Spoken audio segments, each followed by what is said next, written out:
ఆ 2019 ఎలక్షన్లో మా నాయకుడు జగన్మోహన్ రెడ్డి గారి ఆశీస్సులతో నేను మా చిలకలూరుపేట నియోజకవర్గంలో పోటీ చేసే అవకాశం నాకు దక్కింది. ఇక్కడున్నటువంటి మా వైఎస్ఆర్ కాంగ్రెస్ పార్టీకి సంబంధించినటువంటి మా నాయకులు కార్యకర్తల కష్టంతో, మా నాయకుడు జగన్మోహన్ రెడ్డి గారి ఆశీస్సులతో, ఇక్కడున్నటువంటి ప్రజల దీవెనతో, ఒక మంచి మెజారిటీతో మొట్టమొదటిసారిగా వైఎస్ఆర్ కాంగ్రెస్ పార్టీ జెండాని ఈ నియోజకవర్గంలో 2019 ఎలక్షన్లో మేము ఎగురవేయగలిగాం. ఇది ఇక్కడ ఉన్నటువంటి ప్రతి ఒక్కరి కష్టమని నేను తెలియజేస్తున్నాను. ఇక్కడ ఉన్నటువంటి ప్రతి ఒక్క కార్యకర్త కష్టమని గుర్తు చేస్తున్నాను. అప్పుడు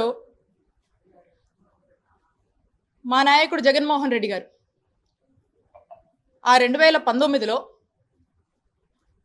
ఒక మంచి హ్యూజ్ మ్యాండేట్తో జగన్మోహన్ రెడ్డి గారు ముఖ్యమంత్రి అయ్యారు. పార్టీ అధికారంలోకి వచ్చింది. ఇక్కడ అప్పుడు కూడా మరి రాజశేఖర్ గారికి ఎంతో కీలకమైనటువంటి రీజనల్ కోఆర్డినేటర్ బాధ్యతల్ని మరి రాజశేఖర్ గారికి ఇచ్చి వైఎస్ఆర్ కాంగ్రెస్ పార్టీ గౌరవించింది. ఆఫ్టర్ ఎలక్షన్ కూడా ఆ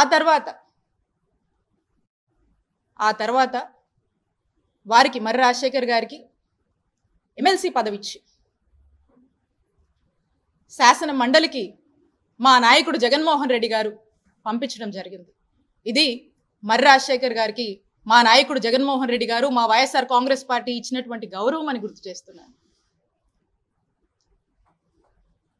ఇక ఎమ్మెల్సీ విషయానికే వద్దాం.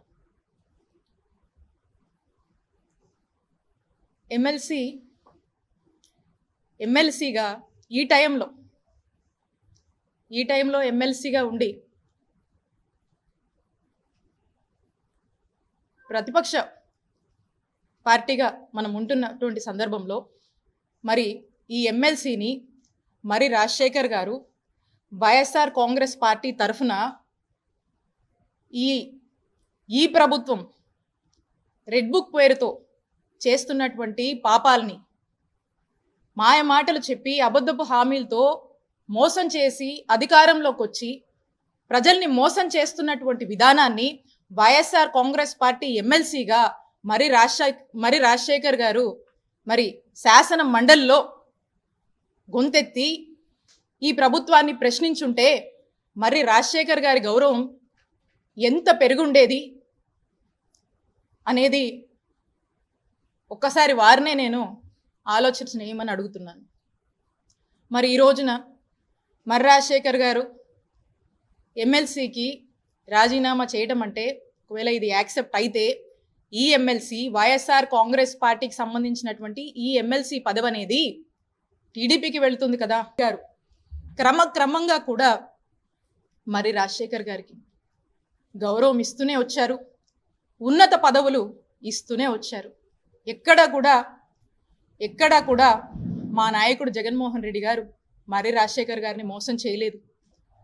మా వైఎస్ఆర్ కాంగ్రెస్ పార్టీ మరి రాజశేఖర్ గారిని మోసం చేయలేదు.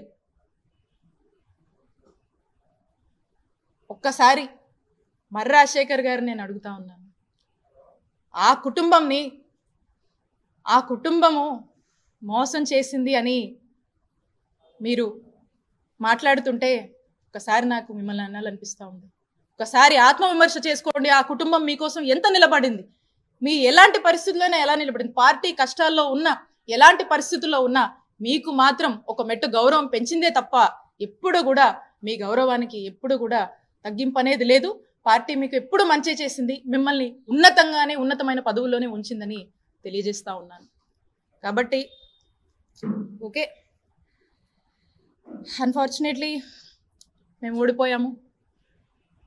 ఈ పరిస్థితుల్లో మరెందుకో ఇక్కడ ఇచ్చినటువంటి గౌరవం కన్నా మించి, గౌరవం కన్నా బెటర్గా అక్కడ గౌరవం వారికి దక్కుతుందనేటువంటి ఒక హోప్తో, ఒక ఆలోచనతో ఏదైతే మరి రాజశేఖర్ గారు ఆ పార్టీకి వెళ్ళాలని ఆలోచన చేస్తున్నారో, కాబట్టి వారికి నేను ఖచ్చితంగా మీ హోప్కి తగ్గట్టు ఇక్కడికన్నా మించినటువంటి గౌరవం మీకు అక్కడ కూడా దక్కాలని మనస్ఫూర్తిగా కోరుకుంటూ ఆల్ ది బెస్ట్ తెలియజేస్తున్నాను.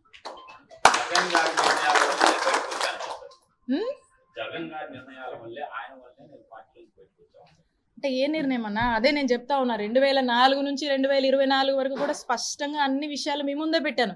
ఇక్కడ ఎక్కడన్నా వారి గౌరవానికి ఎక్కడ కూడా తక్కువ కాలేదు. క్రమక్రమంగా ఆ పార్టీ గెలిచినా ఆ పార్టీ ఓడిపోయినా కూడా వారిని మాత్రం ఎంతో ఉన్నతమైన గౌరవమైన పొజిషన్స్ లో మా ఆనాడు దివంగత డాక్టర్ వైఎస్ రాజశేఖర రెడ్డి గారు కావచ్చు, ఇప్పుడున్నటువంటి జగన్మోహన్ రెడ్డి గారు కావచ్చు, మా వైఎస్ఆర్ కాంగ్రెస్ పార్టీ కావచ్చు, ఇచ్చినటువంటి అవకాశాలన్నీ కూడా మేము ముందు ఉంచాను కదా.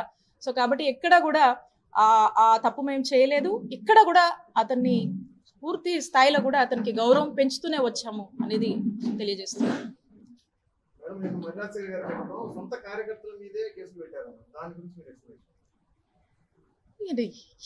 ఇప్పుడు కాదు, ఇక ఒక ఆలోచన మారింది కాబట్టి, ఇంకో ఆలోచన వారిలో వచ్చింది కాబట్టి ఇక న్యాచురల్ గా ఏదో ఒకటి అంటూ ఉంటారు. దాంట్లో భాగంగానే బహుశా అనుంటారని నేను అనుకుంటున్నాను.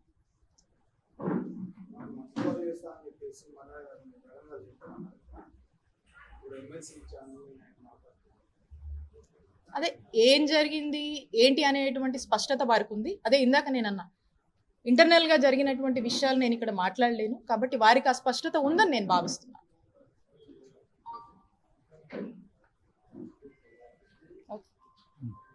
Thank you.